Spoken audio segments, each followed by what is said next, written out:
शिक्षक वेळेवर शाळेत येत नाहीत, विद्यार्थ्यांचे शैक्षणिक नुकसान. पिंगळवाडी जिल्हा परिषद शाळेबाबत गंभीर तक्रार. ठाणे जिल्ह्यातील शहापूर तालुक्यातील जिल्हा परिषद शाळा पिंगळवाडी येथे शिक्षक नियमितपणे वेळेवर शाळेत उपस्थित राहत नसल्याची तसेच शाळा नियोजित वेळेपूर्वीच सोडण्यात येत असल्याची गंभीर तक्रार पालक व ग्रामस्थांनी केली आहे. यामुळे विद्यार्थ्यांच्या शिक्षणावर विपरीत परिणाम होत असून त्यांचे मोठ्या प्रमाणात शैक्षणिक नुकसान होत आहे. आज शाळेची पाहणी करण्यासाठी सामाजिक कार्यकर्ते रवींद्र मंगळू मराडे, कोकण महाराष्ट्र प्रदेश उपाध्यक्ष, अखिल भारतीय आदिवासी विकास परिषद शाळेत गेले असता संबंधित अधिकाऱ्यांना याबाबत जाब विचारण्यात आला.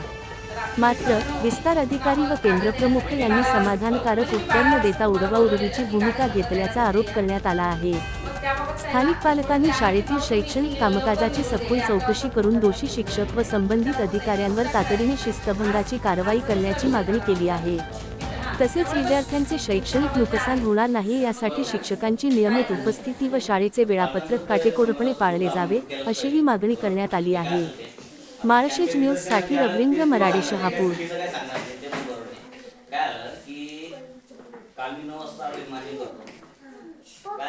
की मला रात्री उशिरा मॅडमचा फोन आला. त्या मॅडम नाही मी आई शाळेत कोणती माझी शाळा आगानोडी बरोबर. आणि कालच्या काल ते हे द्यायचं होतं काय माहिती द्यायची होती बरोबर. आणि माझ्या शाळेवर ज्या मॅडम आहे त्यांचं काल शाळेवर जाताना ऍक्सिडेंट झालं, पाय पूर्ण फ्रॅक्चर झालं.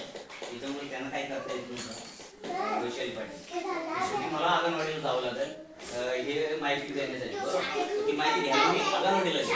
अजून विचार करा, वाशापासून अंगणवाडी जवळपास 10 किलोमीटर आणि रिटर्न झाली 20 किलोमीटर. बरं माझी गाडी पण नव्हती. या सरांची गाडी घेतली, यांना सोडलं मी शाळेवर. म्हटलं तुझी गाडी दे मला अंगणवाडीला जायचं. तिथून मी अंगणवाडीला गेलो, 20 किलोमीटर रिटर्न आलो बरोबर. आणि तिथून वाशाळ्यावरून शाळेची चावी तुमचे कुठे होते वाशाळा वाशाळा शाळेत गेलो. तिथून चावी घेतली शाळेची आणि मग इकडे आलो. परत वाशाळ्यापासून हे अंतर एवढं. मग येता करता एवढे 9 वाजले. एवढी माझी धावपळ काल झालेली आहे. आणि 9 वाजले ते मला मान्य आहे. काल ह्या कारणामुळे मी 9 वाजता आलो. आणि त्यानंतर मग तो माझ्या शाळेतला रेकॉर्ड सगळे इथे आणला मी. आणि मग इथे जे काय होतं माहिती ते एकीकरण केलं. आणि तरी ते भरता मुलांना पण नाच गाणी सर्व शिकवलं. मुलांना पण विचारलं. मुला एकाला पण काय केलं, अभ्यास काय केलं का बरोबर. तुमच्यासोबत नाचलो मी बरोबर.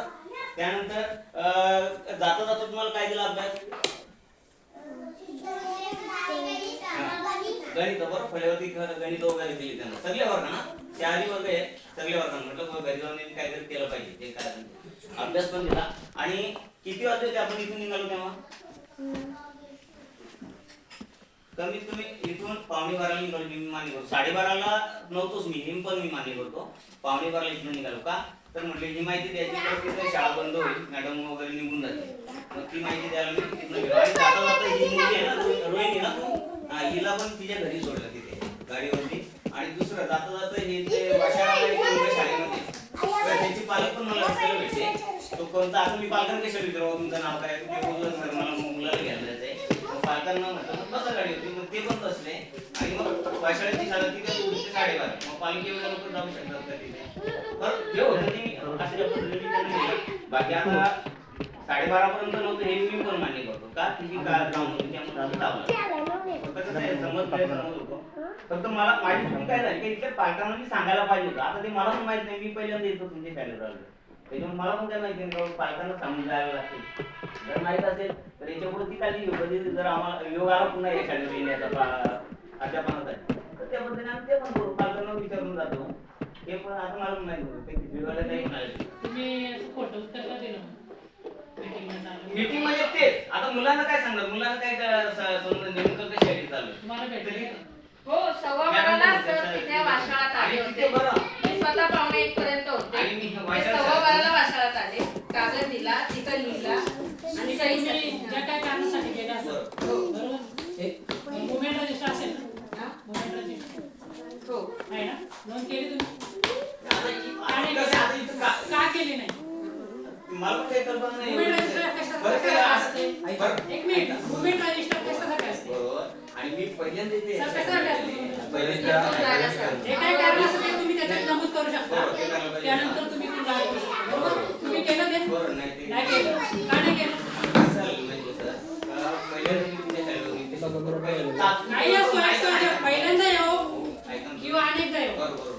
बोलतो ते प्रत्येक पण वेळेस तुमचं ते बरोबर कर्तव्य आहे ना. ते पण बरोबर आहे आणि त्यांचं नेमकं का रेकॉर्ड नाही केलं केलं? मी पण हात लावू शकत नाही याच्यावर तुम्ही चुकीचं खोटं उत्तर देताय म्हणून. मुख्याध्यापक मी जर नसल्यामुळे त्यांच्या रेकॉर्डला मी हात पण लावू शकत नाही नेमकं कुठं रेकॉर्ड येणं काय मॅडम पण तुमच्या बाजूला आहे. ते मान्य आहे. तुम्ही ज्या कामाला उत्तर दिलेत ना, मॅडम पण तुमची बाजू आहे ना.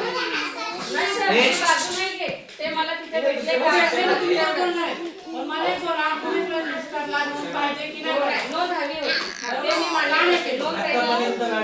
का केली नाही आम्हाला उत्तर द्या. सगळं चुकलंच ना मग बरोबर काय ते सांगा. चुकी तुमची आहे की आमची? ठीक आहे तसं तात्पुरती व्यवस्था माझी केली होती म्हणून मी आलो होतो आणि तसं असताना पण मी काही असो, आले तुम्ही दिले, तुमचं कर्तव्य तुम्ही केलं का? बरं याच्यापुढे जर मला कधी पाठवलं तर ती काय घेऊ आम्ही बाबा आणि दुसऱ्या शिक्षकांना पण सांगू का जेव्हा आपण पर्याय व्यवस्था म्हणून तिथे जाऊ त्यावेळेला म्हणजे काय असं ते म्हणजे आम्ही सांगितल्यानंतर तुम्ही त्याच्यामध्ये म्हणजे बदल तुम्हाला करा. त्याची हे नाही, जाणणी कल्पना तुमचं कर्तव्य काय ते माहिती नाही. कशा नोकरी करता? द्या ना सोडून, घरी बसा. आता ही कल्पना तुम्ही हे केले मान्य आहे. हे हे शाळेत तुम्ही काम केलंय अध्यक्ष एवढं वर्ष तुम्ही काम केले ही तुम्हाला ती परंपरा माहित असत का ना कॉमन माहित असेल ना? कॉमन एक शाळेवर समजा आता 30 आपण जे काम केलं ते बोलत होतं असं काय नाही असं मित्र आहे जर तो कुठं राहतात.